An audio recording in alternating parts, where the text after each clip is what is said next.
윤석열 대통령이 국정브리핑과 기자회견에서 경제가 살아나고 있다고 자평한 뒤 연금개혁과 의료개혁 의지를 강조했습니다. 국민의힘 한동훈 대표에 대한 질문에는 당정 갈등은 없다면서도 한 대표에 대한 언급 자체를 피했습니다.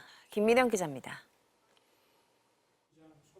윤석열 대통령은 수출 실적과 경제 성장률 전망치 등 경제 지표들을 나열하며 우리 경제가 확실하게 살아나고 있고 앞으로 더 크게 도약할 것이라고 말했습니다. 연금개혁 구상도 보다 구체화하면서 청년과 중장년층 보험료율을 다르게 하고 연금급여를 인구, 물가 등 지표와 연동해 조정하겠다고 했습니다. 연금이 지속 가능해지려면 보험료 인상을 해야 되는데 인상 속도를 좀 차등화하겠다는. 의료개혁에 대해선 의대 증원이 마무리됐으니 개혁의 본질인 지역, 필수 의료 살리기에 역량을 집중하겠다고 말했습니다. 추석 연휴를 앞두고 의료 공백 우려가 커진 데 대해선 비상진료체제가 그래도 원활하게 가동되고 있다며 정부도 노력할 테니 국민들도 강력히 지지해달라고 협조를 당부했습니다. 국민의힘 한동훈 대표의 의정 갈등 중재안을 정부가 거부하면서 불거진 당정 갈등 논란에 대해선 또 당 관계자들과 원활히 소통하고 있다면서도 한 대표는 언급하지 않았습니다. 김형석 독립기념관장 등 정부 인사를 두고 불거진 뉴라이트 역사관 논란에 대해선 인사 기준은 뉴라이트 여부가 아닌 국가에 대한 충성심과 역량이라며 뉴라이트가 뭔지 모른다고 답했습니다. 더불어민주당 이재명 대표가 제안했던 영수회담은 국회가 정상적으로 기능해야 하지 않겠냐며 사실상 거절했습니다. 더불어민주당과 조국혁신당, 개혁신당은 경제가 회복되고 비상진료 체제가 원활히 작동하고 있다는 걸 보니 윤 대통령이 딴 세상에 사는 것 같다고 비판했습니다. MBC 뉴스 김민영입니다. 제10호 태풍 산산이 현재 일본 서남쪽 규슈를 지나고 있습니다. 시속 15km의 매우 느린 속도로 이동하면서 밤사이 일본의 피해가 급증했습니다. 박진주 기자입니다. 전기가 모두 나간 규슈 거리는 깨지고 부서진 건물 파편들로 아수라장입니다. 가로수는 허리가 부러진 채 도로에 나뒹굴고 건물 외벽, 상점 간판 가릴 것 없이 모두 떨어져 나갔습니다. 강력한 바람에 경차들도 삽시간에 뒤집히고 넘어진 철제 구조물에 그대로 승용차가 깔리기도 했습니다. 10호 태풍 산산이 일본을 관통하면서 밤사이 피해가 속출했습니다. 아이치현에선 산사태로 3명이 숨지는 등 이번 태풍으로 지금까지 4명이 숨지고 1명이 실종됐으며 90명이 넘는 사람이 다쳤다고 일본 NHK는 보도했습니다.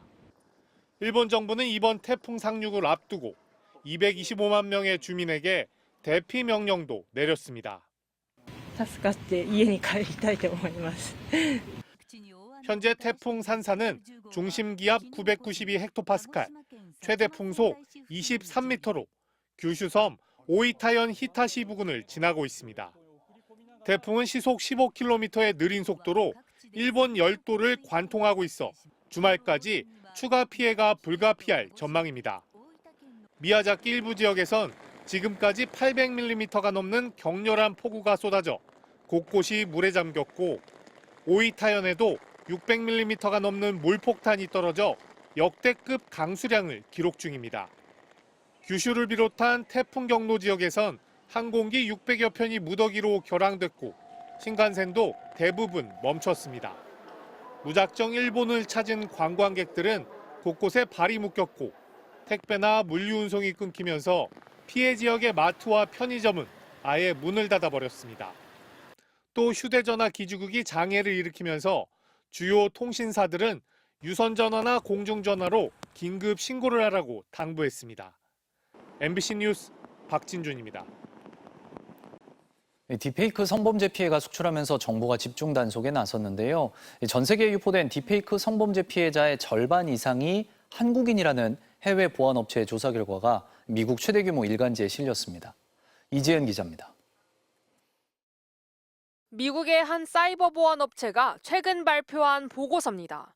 지난해 기준으로 95,800여 건의 딥페이크 영상을 분석했는데 전 세계에 유포된 딥페이크 음란물 피해자 중 절반이 넘는 53%가 한국인이라고 밝혔습니다. 미국 일간지 월스트리트 저널은 이 보안업체의 조사 결과를 인용해 한국이 딥페이크 음란물에 가장 취약한 국가라고 썼습니다. 해당 보고서에 따르면 한국인 딥페이크 피해자는 대부분 연예인이었고 최다 표적이 된 개인 10명 중 8명이 한국인 가수였습니다.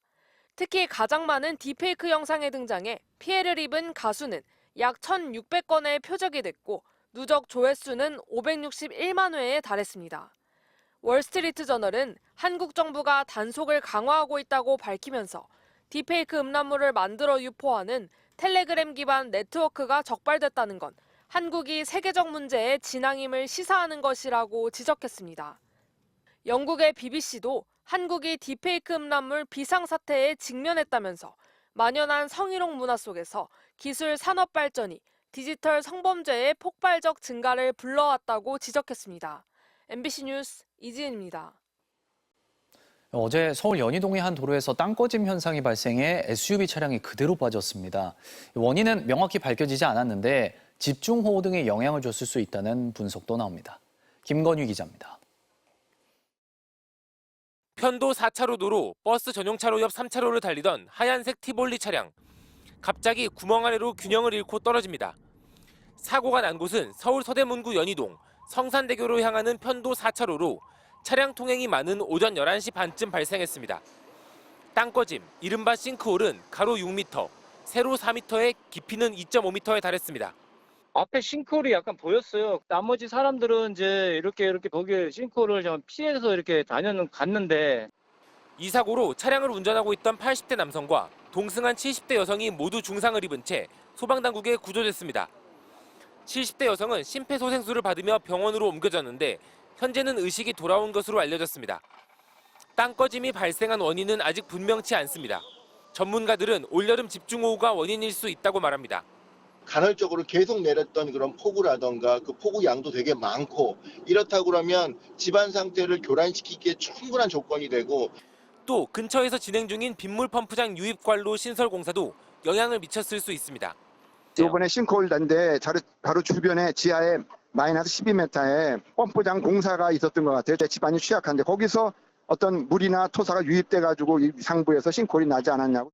서울시는 지난 5월 해당 도로 및 지하에 빈 공간이 있는지 레이더 투과 검사를 실시했지만 아무런 이상이 없었다고 밝혔습니다.